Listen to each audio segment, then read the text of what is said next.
अल्हम्दुलिल्लाहि रब्बिल आलमीन वस्सलातु वस्सलामु अला सय्यिदिल अंबियाइ वल मुरसलीन व अला आलिहि व अस्हाबिहि अजमाइन अम्मा बाद फ़क़द क़ाल अल्लाहु तबारक व तआला फ़िल क़ुरआनिल मजीद वल फ़ुरक़ानिल हमीद फ़अऊज़ु बिल्लाहि मिनश शैतानिर रजीम बिस्मिल्लाहिर रहमानिर रहीम वमा अर्सलनाका इल्ला रहमतल लिल आलमीन वक़ाल तआला फ़िल क़ुरआनिल मजीद या अय्युहल्लज़ीना आमनुत्तक़ुल्लाह हक़्क़ तुक़ातिही वला तमूतुन्ना इल्ला व अंतुम मुस्लिमून सदक़ल्लाहुल अज़ीम। ओम भूर्भुवस्सुहा ओम भूर्भुवस्सुहा तत्सवितुर्वरेण्यं भर्गो देवस्य धीमहि धियो यो न प्रचोदयात्। यको जगदीश्वरा यको जगद्गुरु यको जगदीश्वरा यको जगद्गुरु सर्वधर्म अवतार सत्य सर्वधर्म गरंत सत्य समता सम्मेलन परार्थना या शास्त्र विद्या मुस्तर्जिया वर्तते कामकारतः न सिद्धि मवापनोति न सुखम न परांगतिम। यदा यदा ही धर्मस्य ही गलनिर्भवति भारत अभियुत्थानं धर्मस्य हि तदात्मानं सृजामहि परित्राणाय साधूनां विनाशाय च दुष्कृतां धर्म संस्थापनार्थे संभवामि युगे युगे। इदं जना उश्चिरत् निरासंस तविष्यते श्रेष्ठं सहस्तरा नवर्तजे कोरम अरुषमे सुन्दमहि। उन्हीं की महफिल सवारता हूँ उन्हीं की महफिल सवारता हूँ। चिराग मेरा है रात उनकी और उन्हीं की मतलब की कह रहा हूँ। जबान मेरी है बात उनकी और मुझे जब गर्द से दौरा सताती है मोहम्मद मुस्तफ़ा सल्ले अला की याद आती है। और खुदा का शुक्र है कि ऐसे नबी के उम्मती हैं हम जिनका नाम लेने से जहन्नम भी कांप जाती है। हो लाखों सलाम उस आका पर हो लाखों सलाम उस आका पर दिल लाखों जिसने जोड़ दिए और दुनिया को दिया पैगाम सुकून इंसानों के रुख मोड़ दिए। और उस मुहसिन आदम ने आकर क्या क्या न दिया इंसानों को, दस्तूर दिया मंशूर दिया कुछ राहें दी कुछ मोड़ दिए।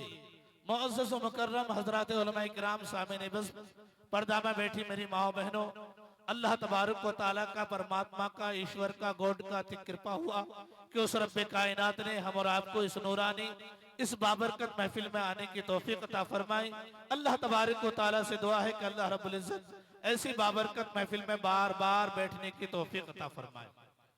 मैं शुक्रिया अदा करता हूँ सबसे पहले बारगाह खुदावंद कुद्दूस का जिसने हम तमाम को पैदा फरमाया।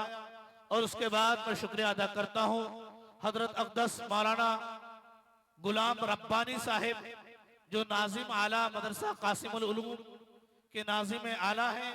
और उसी तरीके से मैं शुक्रिया अदा करता हूँ सेक्रेटरी जनाब हसीबुर रहमान साहब समेती बहुत खूबसूरत दिखने वाले नेक दिल इंसान जनाब भाई मिनहाज साहब और जिनकी दावत पर मेरी हाजिरी हुई है हजरत कारी रूहुल्लाह साहब और हमारे जनाब भाई मुजफ्फर हुसैन साहब, जनाब शम्सुज़्ज़मा साहब, डॉक्टर आरिफ साहब और सदर मौलाना महफूजुर रहमान साहब, तमाम हजरात का शुक्रिया अदा करता हूँ।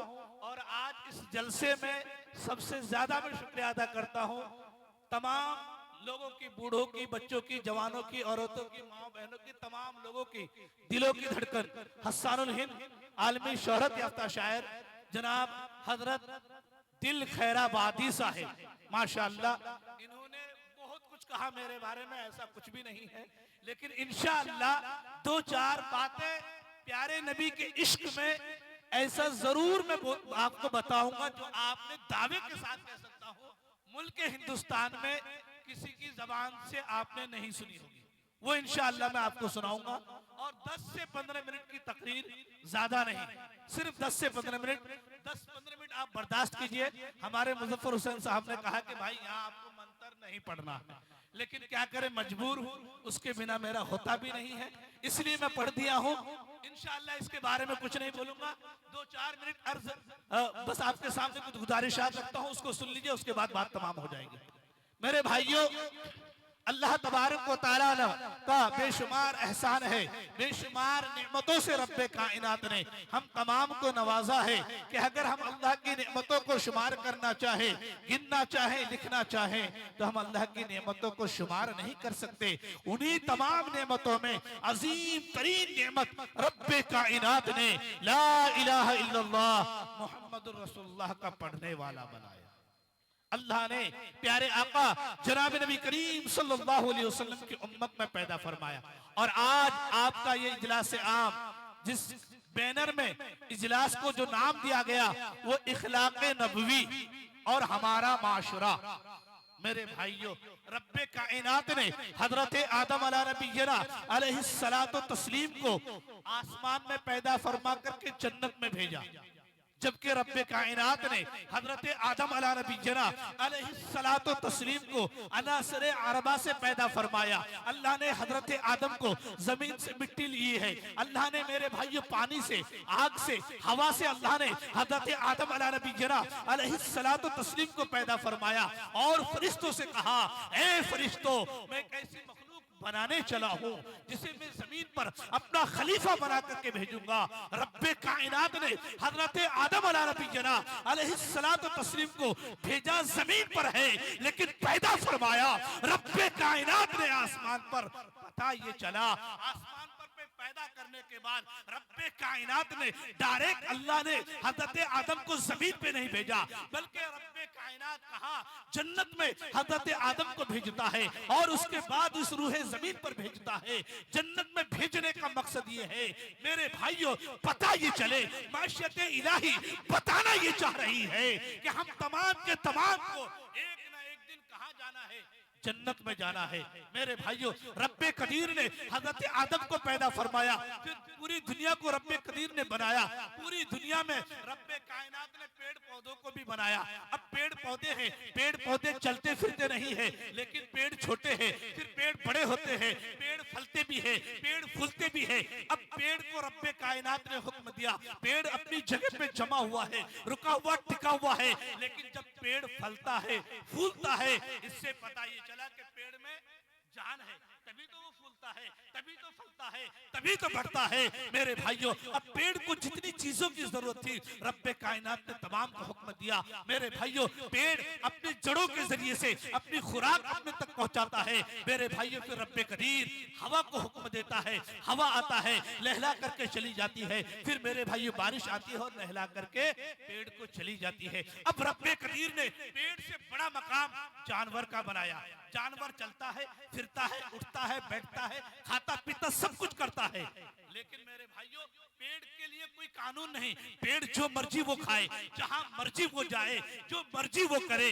लेकिन फिर अल्लाह तबारक व तआला ने पेड़ से बड़ा मकाम हजरत इंसान का बनाया, आपका बनाया, हमारा बनाया, तमाम 80,000 18,000 मखलूकात का रब्बे कायनात ने मेरे भाइयों मकाम व मर्तबे बुलंद व बाला फरमाया। और रब्बे कायनात ने हजरत इंसान को बनाया। इंसान चलता भी है, इंसान फिरता भी है, इंसान उठता भी है, इंसान बैठता है, इंसान खाता पीता सब कुछ करता है। तो मेरे भाइयों, क्या इंसान जानवर की तरह जहां मर्जी वहां जा सकता है, जो मर्जी वो कर सकता है, जहां मर्जी वहां चल सकता है, जो मर्जी वो खा सकता है?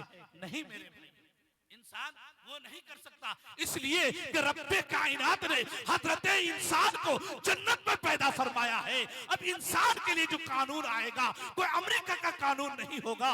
मेरे भाइयों, इंसान के लिए जो कानून आएगा किसी दुनिया का कानून नहीं होगा। रब्बे कायनात ने हजरत इंसान को जन्नत में बनाया है और तमाम के तमाम इंसानों को लौट करके जन्नत में जाना है। कानून जन्नती आएगा और मेरे भाइयों उस कानून को मानेंगे तब जाकर के इखलाक़े नबवी जो बैनर तले है, जिस बैनर तले आज का ये अज़ीमुश्शान इजलास आम बड़ी तज़्को एहतशाम के साथ मुनाक़िद हो रहा है।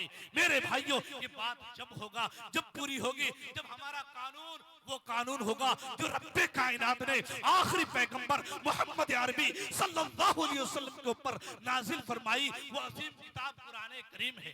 कुरान के मुताबिक हमें जिंदगी गुजारनी है, कुरान के मुताबिक अपने आप को ढालना है। मेरे भाइयों, कुरान वो अजीम किताब है। हजरत आयशा सिद्दीका रज़ी अल्लाह ताला अन्हा से किसी सहाबी ने पूछा, अम्मी आयशा मेरे नबी की जिंदगी बताइए, मेरे नबी ने किस तरीके से जिंदगी गुजारी। हजरत आयशा फरमाती है, क्या आपने कुरान नहीं पढ़ा? ये पूरा का पूरा कुरान मेरे नबी की जिंदगी है।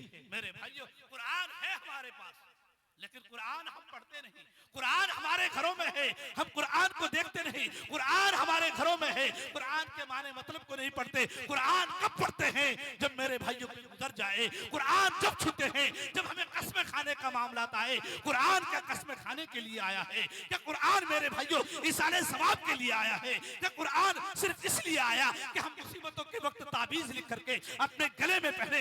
नहीं नहीं मुसलमानों, कुरान इसलिए आया ताकि तुम हिदायत पालो। कुरान इसलिए आया ताकि तुम मुत्तकी बन जाओ। कुरान इसलिए आया ताकि तुम सत्य मार्ग पर चलने वाले बन जाओ। कुरान इसलिए आया ताकि तुम इहदिनस सिरातल मुस्तकीम वाले बन जाओ। कुरान इसलिए आया ताकि तुम सिरातल लज़ीना अनअमता अलैहिम वाले बन जाओ। कुरान इसलिए आया कि गैरिल मग़दूबि अलैहिम वलद्दालिन से अल्लाह तुम्हारी हिफाजत फरमा दे। लेकिन कब?